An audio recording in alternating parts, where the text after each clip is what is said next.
그 손흥민은 몰라도 BTS는 알더라고요. 그만큼 영향력이 굉장히 커졌죠. 여러분 그런 거 있잖아요. 그 신인 발굴하는 아메리칸 갓 탤런트 뭐 이런 데 보잖아요. 거의 대부분 1등이 어떤 분인지 아세요? 노래하는 사람. 압도적으로.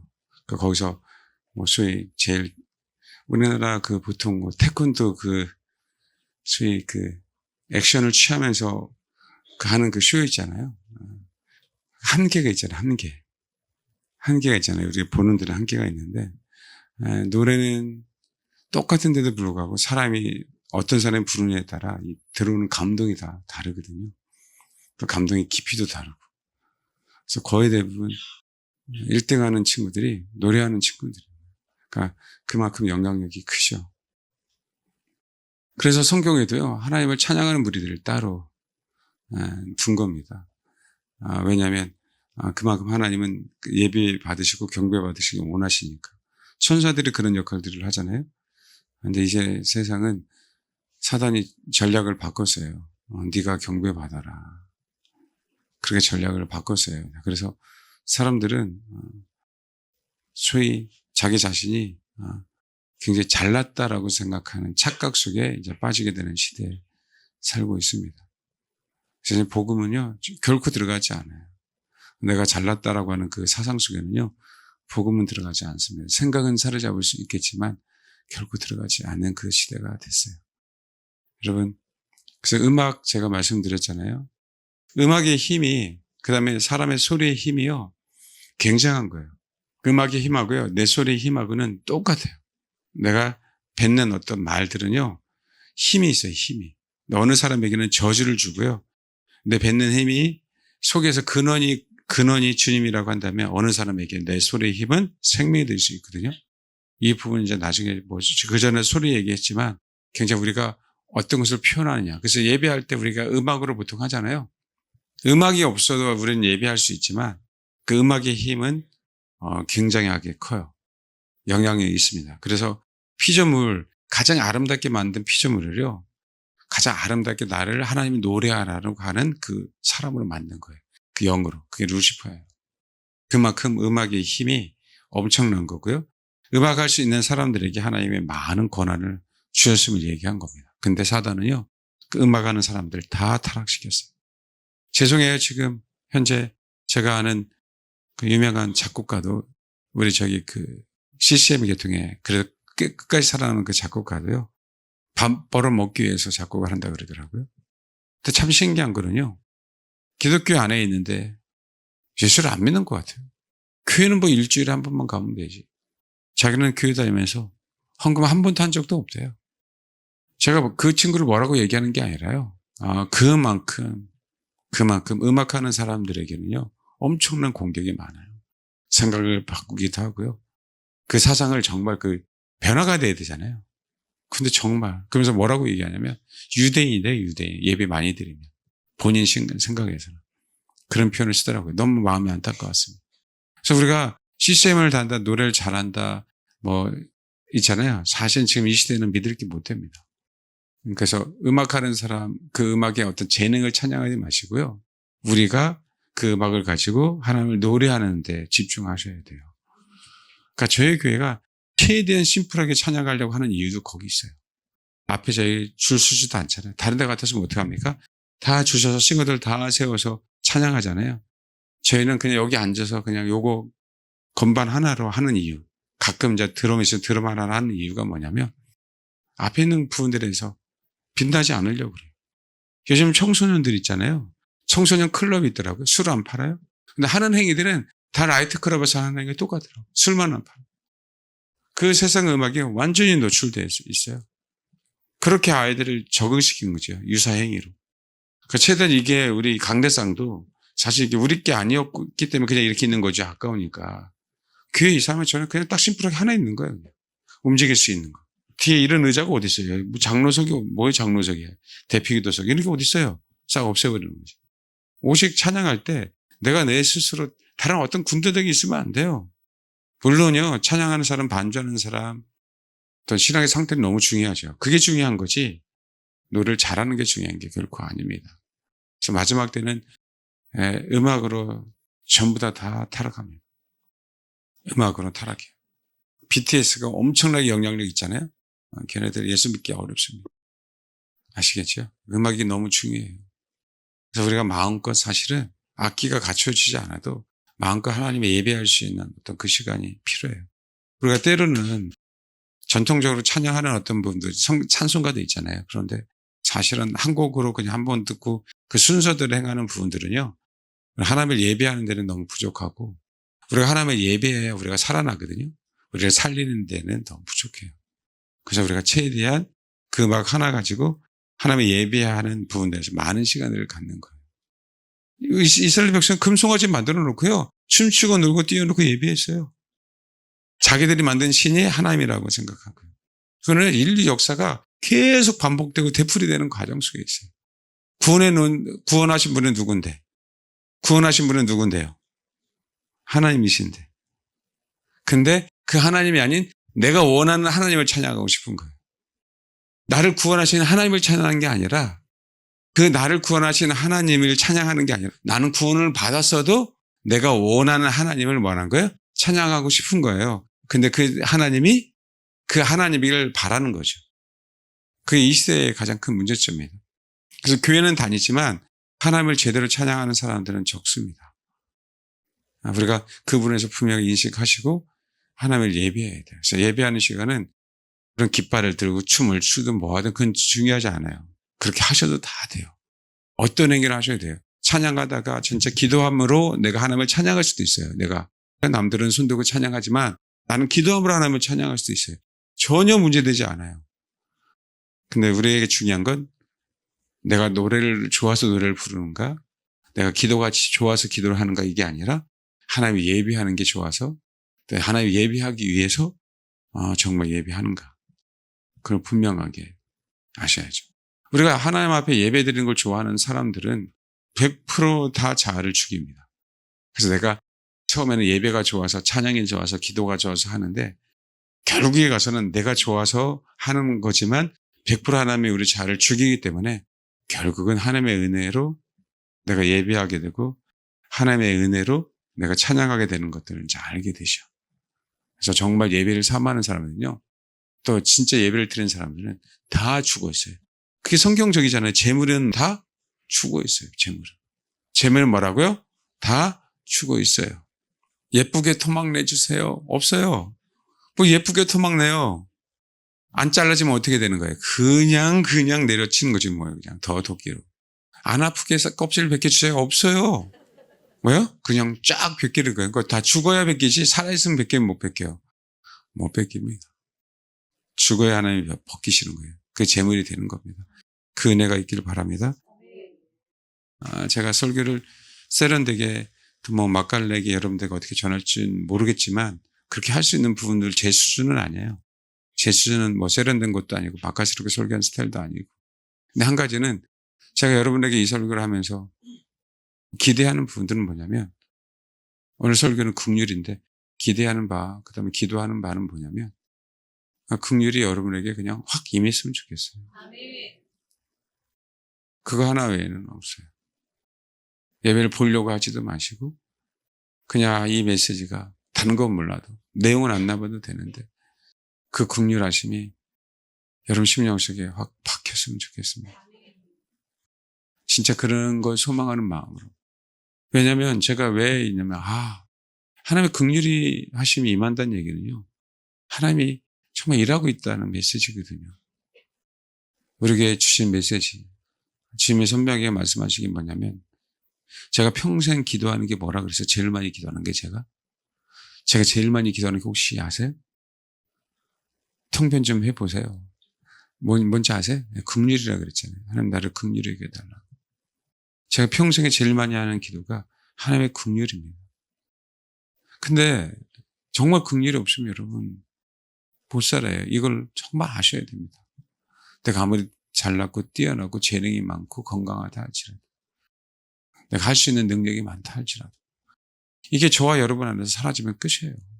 젊은 아이들이나 나이 먹는 사람이나. 근데 하나님이 우리가 신앙이 성장하면 성장할수록 우리에게 주시는 은혜는 내가 너를 긍휼히 여겼어요. 우리에게 주시는 은혜, 친절, 자비는 내가 너를 긍휼히 여겼어요. 긍휼히 여긴다는 얘기는 내가 너를 불쌍히 여기서 동정에 대한 개념만이 아니에요. 불쌍히 여기면 동정이잖아요. 하나님의 긍휼하심은 동정에서 영어로 피티라고 그러더라고요. 동정. 하나님이 우리에게 주신 것은요, 그 동정에서 뭐까지 가는 거예요? 컴패션까지 가는 거예요. 나를 동정하시고 나를 긍휼히 여겨 주시는 것뿐만 아니라 나를 그 마음으로 돌봐 주시는 거예요. 이게 긍휼이에요. 그래서 하나님이 긍휼이 임할 때는요, 하나님이 우리에게 주신 첫 번째 메시지가 뭐냐면 나는 너를 절대로 버리지 않아. 사단이 밀가루로도 나에게 너를 얼마나 청구했는지 아니? 베드로 말씀하는 거죠. 그렇죠? 하나님은 그 베드로를 마귀에 내줄 수 없는 거예요. 이게 긍휼입니다. 그래서 긍휼이 우리 안에 임한다는 얘기는요, 결코 지옥에 가고 두려워할 이유가 하나도 없어요. 하나님 결코 버리지 않습니다. 그래서 우리가 하나님의 얼굴을 구하는 기도, 그 다음으로 아버지 나를 긍휼히 여겨달라고 하는 기도는요, 진짜 위대해요. 그래서 시편에 긍휼에 대한 얘기가 그렇게 많이 나오는 거예요. 긍휼은요, 간구해야 되는 거고요. 긍휼은요, 선포해야 돼요. 제가 마지막에 그 얘기하겠습니다. 긍휼은 뭐라고요? 간구해야 되는 거고요. 긍휼은 뭐라고요? 선포해야 되는 것들이에요.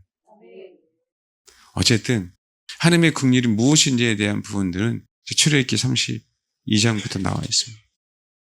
32장 피셔서 잘 아시죠? 모세가 앉은 시내산 꼭대기에서 하나님하고 같이 있죠? 같이 있는데 이스라엘 백성이 모세가 더디 내려오는 보니까 시내산에요. 지금 하나님 임재하심이 가득 차 있는데도 불구하고 모세가 안 내려온다고 저 하나님을 내가 만들고 싶은 거예요. 백성들이. 주동한 사람들이 있는데 적어도 몇 명? 성인 3,000명. 그렇죠? 죽은 사람이 몇 명이에요? 3,000명. 적어도. 그러니까 따지고 보면 식구들까지 따지면 수만 명이 넘겠죠. 어쨌든 이 사람들은 거의 대부분 다는 지도자라고 생각해요. 지도자급의 사람. 충동했어요. 모세가 더 내려온다. 우리 아론에게 협박해서 금송아지를 만들자. 저 위에 계시는 분이 지금 어디 계시는 거야? 여기. 왜 모세에게만 있지? 우리에게도 하나님 있어야 돼요? 없어야 돼요? 있어야 돼요. 나에게도. 지금 누구에게만 있는 거예요? 하나님이. 모세에게만 있는 거죠. 이게 인간의 모습이에요. 인간의. 왜 신이 왜 저 사람에게만 가? 나에게 오지 않고. 그러니까 그런 신은 필요 없어요. 내가 신을 만들자. 루시퍼는 그걸 이용하는 거죠. 어쨌든 이들이 금송아지를 섬겼어요. 모세는 모르는데 주님이 얘기하시죠. 7절 읽겠습니다. 30절. 여호와께서 모세에게 이르시되 너는 내려가라. 내가 애굽 땅에서 인도하여 낸 내 백성이, 모세의 백성을 얘기합니다. 그렇죠? 내 백성이 뭐라고요? 이 부패했다는 얘기는 아주 사악하게 행동했다. 이 배은망덕한 거죠. 그 종살이에서 해방시켜줬는데. 이게 참 어려운 게 뭐냐면 우리 사람이 다 똑같아요. 어려운 게. 제가 탈북하셔서 중국에서 정말 인신매매나 성매매 이런 데서 있다가 이제는 그 정말 우여곡절 그때 일방 키로 같은데 그저 내용 보면 그잖아요. 어쨌든 우여곡절 끝에 한국까지 딱 왔어요. 여기에 너무 편안한 거예요. 너무 자유로운 거예요. 그 하나님을 의지했던 그 신앙이요. 이 한국에서 다 사라져버려요. 이거 어찌합니까, 이거를? 이게 너무 괴로운 거죠. 그동안에 의지했던 그 하나님이 거의 대부분의 사람들이 그 신앙을 다 버려버려요. 나에게 어려울 때만 하나님인 거지 내가 편안할 때는 하나님이 나의 하나님이 아닌 거예요. 내가 원하는 하나님을 찾겠다는 것 똑같아요. 지금 여러분 이스라엘 백성이요 부자 됐어요. 종에서 부자 됐어요. 아시죠? 제가 은폐물 금폐물을 구하라는 얘기 많이 했잖아요. 그렇죠?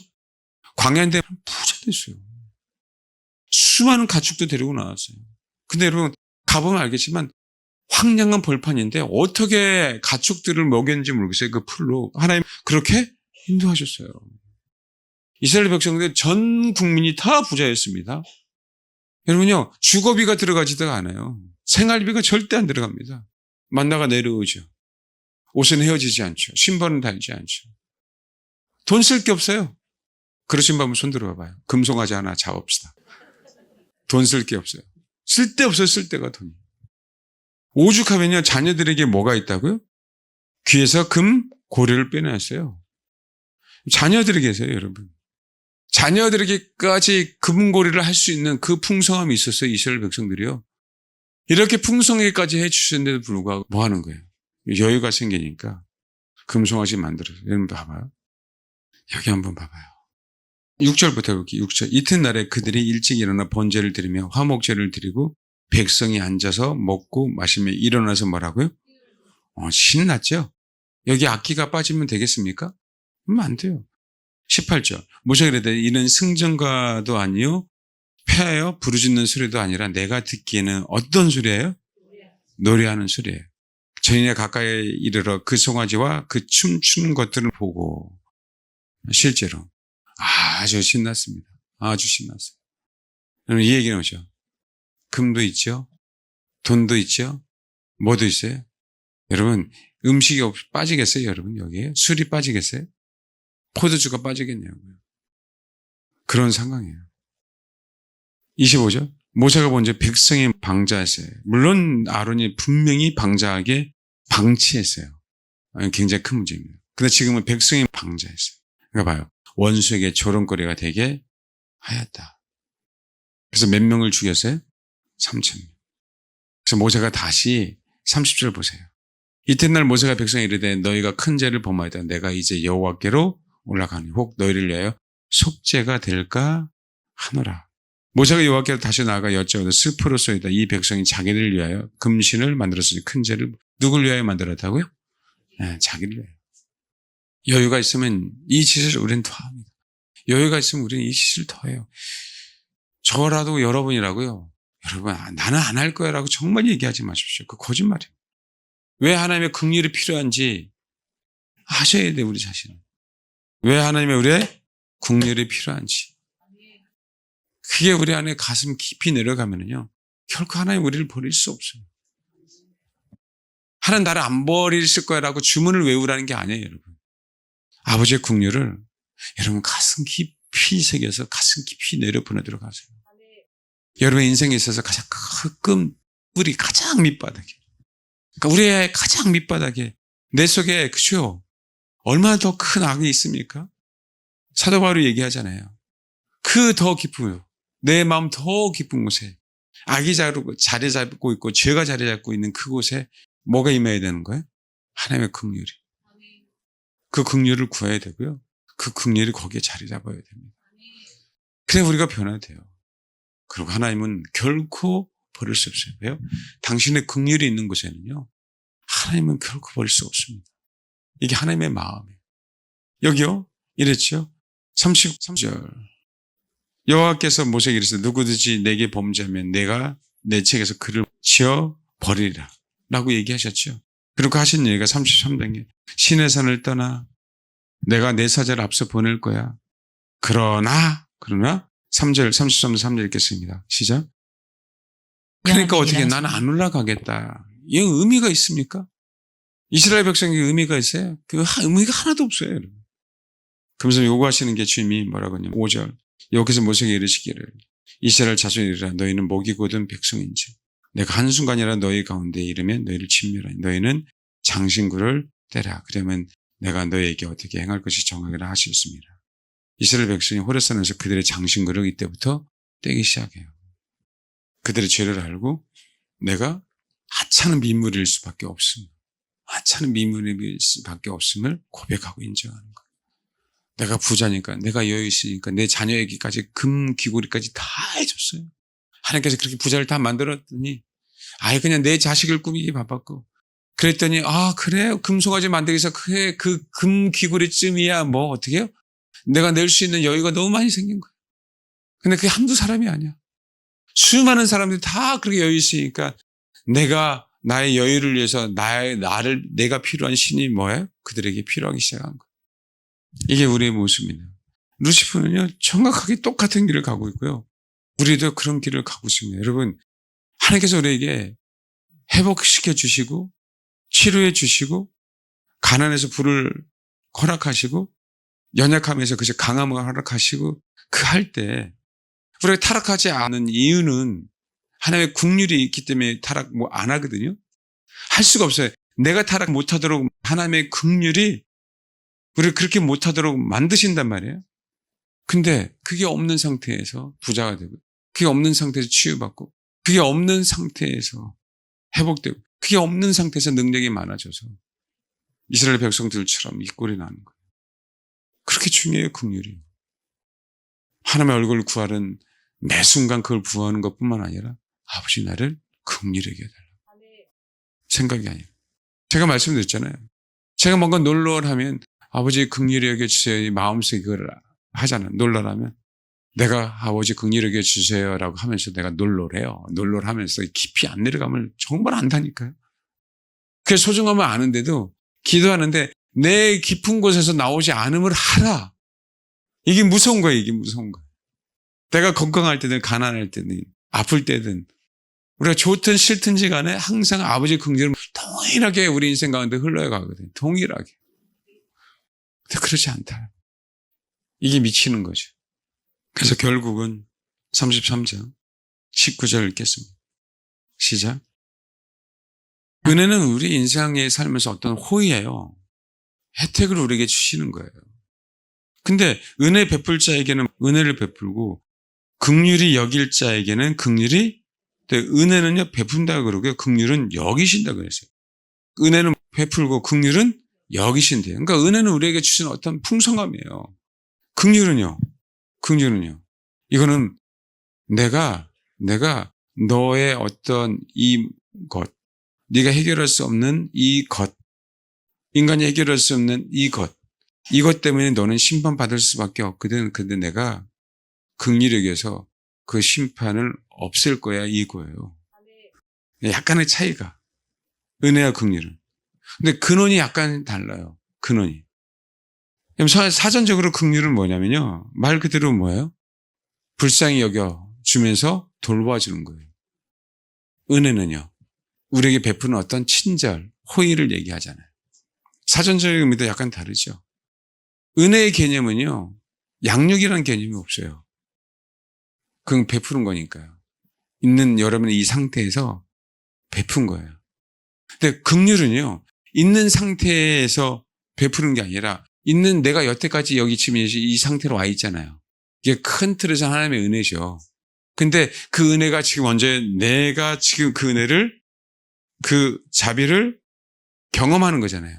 근데 긍휼은 내가 인생에 자처한 이 순간이 아니라 내가 태어난 그 순간부터 다시 되돌아가는 게 긍휼이에요. 여태까지 살아온 게 은혜인데 그 은혜를 누리는 거는 지금 뭐예요? 저와 여러분이 누려요. 근데 그거를 하나하나씩 더 구체적으로 따져가서 뭐 하는 거예요? 그 긍휼을 베풀어서 내 자리에 이 은혜의 자리에 있게 되는 걸 얘기해요. 여전히 하나님은 우리를 긍휼 여기서 내가 천국이라는 그 은혜의 자리에 뭐 하는 거예요? 있게 하시는 게 긍휼이에요.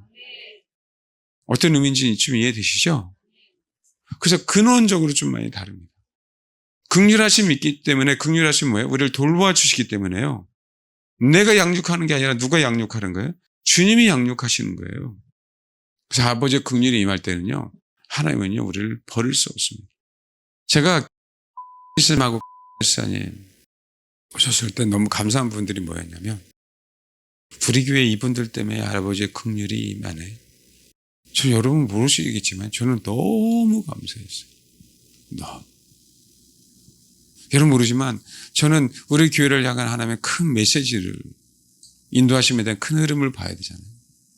가장 큰 선물이구나. 뭐가요? 긍휼하심. 앞으로 너와 너의 성대들, 우리 교회 예론 되시는 그분들 메시지 뭔지 아세요? 내가 너를 버리지 않을 거야. 너희들. 여러분 아버지의 긍휼로 인치시는 거예요. 어디 가서 입 맞았다 그 얘기 이상한 얘기 듣지 마시고 하나님의 긍휼하심.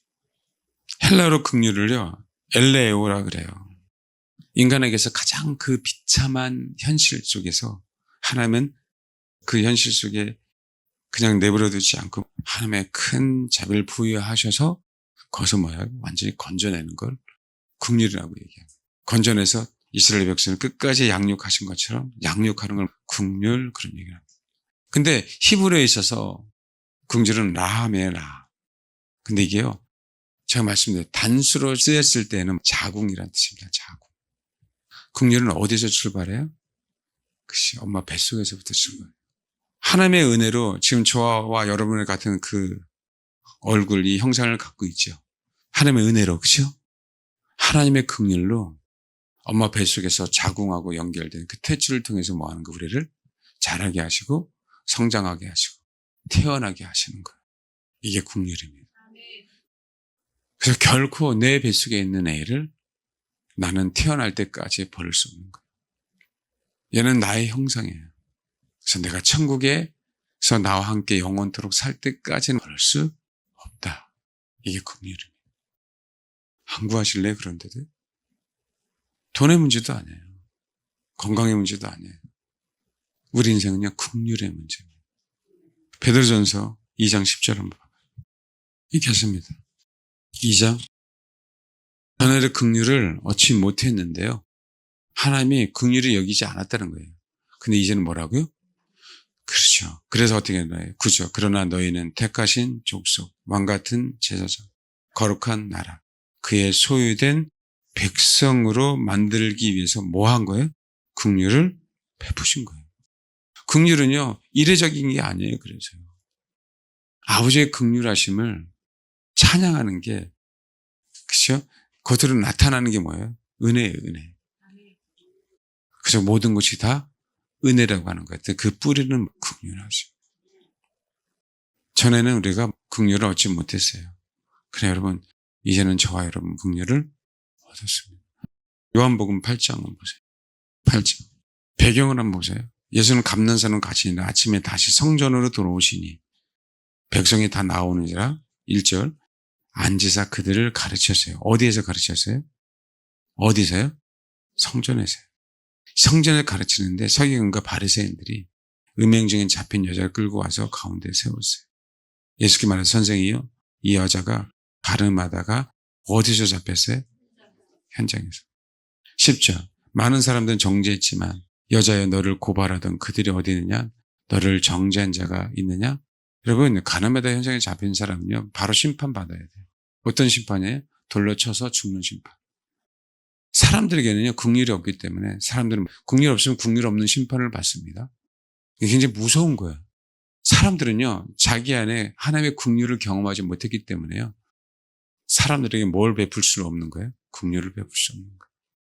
이해는 가늠한 현장에 잡혔지 그냥 돌로 쳐서 죽이는 게 자기들이 꼭 사명인 것처럼 깨닫는 거죠. 주님은요, 정죄조차도 안 하셨어요. 말로 너 죄인이야 라고 얘기조차도 안 하셨어요. 이 사악한 인간들이요, 사악한 인간. 예수님이 성전에 있는데 가늠하다 현장에 잡혀있더니 성전에 들어올 수가 없어요. 들어와도 안 되고, 그 거룩한 성전을 갖다가요, 일부러 예수를 잡기 위해서 더럽히는 행동을 하면서 들어온 거예요. 일부러. 그래서 이 인간들에게는 하나님이 긍휼 없는 심판을 내리시는 거예요. 바리새인과 사두개인들이. 왜 난리쳤는지 아세요? 가버나움에서 귀신 들린 여자를 고쳐주셨잖아요. 손발. 근데 왜 난리쳤는지 아세요? 결코요, 회당에는요, 귀신 들린 사람이 들어올 수가 없어요. 하나님이 그 안에 들어와서 그 귀신을 쫓아내 주니까 이들은요, 난리가 난 거죠. 치료받는 게 중요한 게 아니라 어떻게 들어왔지? 이 예수가 왜 이 성전에서, 그렇죠? 회당에서 이런 짓을 했지? 이것 때문에 더 죽이고 싶은 거예요. 왜? 거룩한 곳이니까. 회당조차도. 근데 여기는 성전이에요, 성전. 아까요, 출애굽 시켰어요. 배은망덕한 이스라엘 백성을 향해서 금송아지 사건이 있었잖아요. 그런데도 불구하고요, 모세의 중보 기도를 말미암아 그래도 내 자식이야. 내 자식. 내 배에서 10달 동안 잉태한 자식들. 나랑 한 몸이 되어서 좋은 것들 공유한 자식들. 3,000명 외에는 뭐 하는 거예요? 긍휼히 여겨주시는 거예요. 이 아버지의 마음입니다. 우리들에게는 없어요. 우리들에게. 하나님의 긍휼이 뭔지 아세요? 누가복음. 제가 많이 얘기했지. 7장 36절. 한 바리새인이 예수와 자기와 함께 잡수기 청하니 이에 바리새인 집에 들어가 앉으셨을 때 그 동네에 죄를 지은 한 여자가 있어 예수께서 바리새인 집에 앉아 계심 알고 향유다 목컵을 가지고 와서 예수의 뒤로 그 발 곁에 서서 울며 눈물로 그 발을 적시고 자기 머리털을 닦고 그 발에 입맞추고 향유를 부으니 예수를 청한 바리새인이 이것을 보고 마음에 이르되 이 사람이 만일 선지라면 자기를 만진 여자가 누구며 어떠한 죄인 줄 알았으라 하고는 창녀의 창녀. 바리새인이 큰일 납니다. 창녀가 나를 맞으면 부정해갖고 큰일 나요. 예수는요, 소위 죄에 있는 여자가 예수에게 어떤 짓을 하더라도, 소위 얘기하는 어떤 행동을 하더라도, 어떤 액션을 취한다 할지라도, 소위 얘기는 이건 뭐예요? 완전히 그 발 곁에 서서 울며 눈물로 그 발을 적시고 자기 머리털로 닦고 그 발에 입 맞추고 향유를 부고 예수의 몸에 자기가 하고 싶은 대로, 이 여자는 지금 죄인이에요, 죄인. 근데 예수가 이 여자가 하는 대로 예수님은 그냥 내버렸어요. 그냥 내버렸어요. 왜요? 따라 하십시오. 그리고 어떤 죄인이라 할지라도요. 그래서 주님, 여러분 잘 들으세요. 내가 어떤 죄인이라 할지라도, 여러분이 어떤 죄인이라 할지라도, 지존파든 누구든 어떤 죄인이라 할지라도, 그래서 주님, 내가 당신을 사랑해요. 라고 하는 그 순간, 아버지의 긍휼은요, 그 영혼에게 가장 깊이 내려가는 거예요. 이게 긍휼이에요. 우리가 긍휼을 구하는 이유는 여기 있어요. 쳐 죽일 죄인이라 할지라도, 그래 나는 당신밖에 없어요 라고 얘기할 때 아버지의 긍휼하심은 가장 깊이 저와 여러분 심령 속에 내려갑니다. 바리새인은요 결코 받아주지 않아요. 이 아니 목욕하고 온다 할지라도, 아무리 깨끗하다 할지라도, 아무리 부자라도 결코 받아주지 않습니다. 누구만 받아줘요? 누구만? 주님만. 왜요? 아버지는 긍휼에 풍성하기 때문에. 세상 사람들 입장에서 가나마다 현장에 잡혀있던 이 죄 있는 여자들은요 심판받고 돌에 쳐맞아 죽어야 돼요. 근데 아버지의 긍휼하심은 달라요. 왠지 아세요? 내 뱃속에서 키웠거든요. 내 뱃속에서 나온 애거든요. 저 긍휼 안에는 그 어머니의 깊은 사랑이 있는 거예요. 그리고 아무리 잘못했어도 회개하는 마음, 그래도 나는 당신 외에는 없습니다 라고 얘기할 때 하나님은요 우리를 버릴 수 없어요. 그래서 긍휼히 여길 자를 긍휼히 여긴다는 얘기는 우상 숭배하는 자를 다 심판하겠다는 게 아니라 우상을 숭배했지만 그럼에도 불구하고 다시 아버지께 다시 되돌아오는 자들, 그 자들은 내가 영원토록 버릴 수 없다. 그게 긍휼입니다. 우리가 하나님의 긍휼을 찬양해야 될 이유가 있어요. 일단 한 구절 볼게요. 시편 78편 38편 38절. 오직 하나님은 긍휼하심으로 죄악을 덮어주시어 멸망시키지 아니하시고 그의 진노를 여러 번 돌이키시는 분. 이 내용을요 우리는 날마다 고백해야 돼요. 모세가 어떻게 했습니까? 아버지의 그 자비하심, 그 사랑 어찌하려고요? 그 출애굽시키는 그 아버지의 사랑. 수많은 사람들이 여호와 하나님이 이스라엘 백성을 사랑해서 그들을 종에서 자유하게 하셨는데 그거 어찌하시겠습니까 아버지? 아버지의 마음이 아니잖아요. 이 얘기를 하고 있는 거예요. 모세는요. 우리 이 고백을 정말 많이 해야 돼요. 하나님은 긍휼하신 분. 하나님은 긍휼에 풍성하신 분. 새겨야 돼요. 새겨야 돼요. 마귀는 아니라고 하지. 마귀는 심판하실까? 너 죄졌지?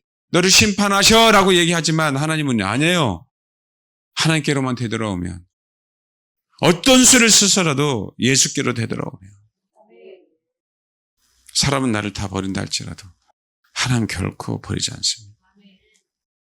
또 기도해야 되는 부분들 한 번만 더 할까요? 40편 봐봐요. 10편 40편 11절 40편 11절입니다. 시작. 여호와여 주의 사실 앞에 수식어가 하나 있어요. 형용사가 정말 친절하고 온유한 긍휼을 내게 거두지 마시고 인주의 인자와 진리로 나를 항상 보아소서. 이거 뭐라요? 시편 기자는요 뭐 했어요? 다윗은 항상 뭐 했어요? 이렇게 기도했어요. 아버지의 긍휼하심을 뭐 하고요? 찬양하고요, 고백하고요, 선포하고요. 아버지의 긍휼하심은 뭐 했어요? 간구했어요. 그분의 궁유하심 나에게 풍성하게 임하게 해달라. 우리 스님하고 목사님, 제가 지켜 세우는 것도 아니고 다른 것도 아니고요. 어떻게 하나님이 이끄실지는 나도 모르겠어요. 그러나 하나님 우리에게, 저와 여러분에게 아버지의 큰 긍휼하심으로 새로운 역사를 창조하시기 위해서 그 공동체의 일원이 됐다고 생각하시고, 그 긍휼에 풍성하신 그 하나님의 놀라운 그 은혜가 저와 여러분에게 또 새로운 일을 하실 것을 기대하고, 그 긍휼을 찬양하시고 고백하시고 그 긍휼을 간구하는 이 시간 되길 바랍니다. 다른 거 필요 없어요. 긍휼의 풍성한 아버지를 찬양합니다. 그 긍휼에 풍성하신 그 긍휼을 저에게 주옵소서. 딱 이것만 기도하시면 돼요. 이것만. 그게 아버지의 마음. 나는 심판받을 수밖에 없는, 나는 처 죽어도 지구의 아름에게 가도 그죠, 합당한 우리를 겨우 내가는 거죠. 광야에서 주여 싫어라기 같은 그 한마디 때문에 당신은 또 속으셨어. 그래서 아버지 사랑해요라고 그 한마디에 속으셔갖고, 그래 내가 너를 긍휼히 여길 거야 라고 하시는 그 긍휼, 하나님을 이용하라는 게 아니라 내 마음속에 하나님을 향한 그 고백이 10%만 나온다 할지라도 그 10%라도 진심이었으면 좋겠어요. 단 1%라도 진심이었으면 좋겠다는 거예요. 그 1%의 진심이, 1%의 진짜 그 고백이 저 여러분을 그 긍휼하심으로 말미암아 큰 은혜를 베푸셔서 정말 위대한 하나님의 신부가 될 수 있는 데까지 돌봐 주시고 양육하시는 그분. 알겠죠? 그 긍휼하심이 오늘 이 시간 풍성한 이 시간 되기를 축복합니다. 꼭 긍휼하심을 구하시고 긍휼하심을 찬양을 바랍니다. 네, 기도하겠습니다. 여러분, 긍휼 없으면 존재할 수 없어요. 여러분, 긍휼을 몰고 다니시는 사람이 되어야 됩니다. 아버지의 긍휼을 나눠줄 줄 아는 자가 되어야 됩니다. 가장 큰 축복이에요. 내가 긍휼히 여길 자를 긍휼히 여기고 은혜 베풀 자에게 은혜를 베풀겠다. 아버지, 심판받을 죄인이지만 아버지 그래도 사랑해요. 멸망받을 죄인이지만, 처죽일 죄인이지만 그래도 아버지, 내가 나오는 고백이 내 진심의 1%라 할지라도 아버지 1%는 사실입니다. 아버지 사랑합니다. 내가 또 내일 죄를 지을 수 있어도 아버지 그래도 지금 내가 고백하는 이 고백이 사실입니다. 나의 진심입니다. 나를 긍휼히 여겨 주옵소서. 이 시간 이렇게 기도하겠습니다. 기도하겠습니다.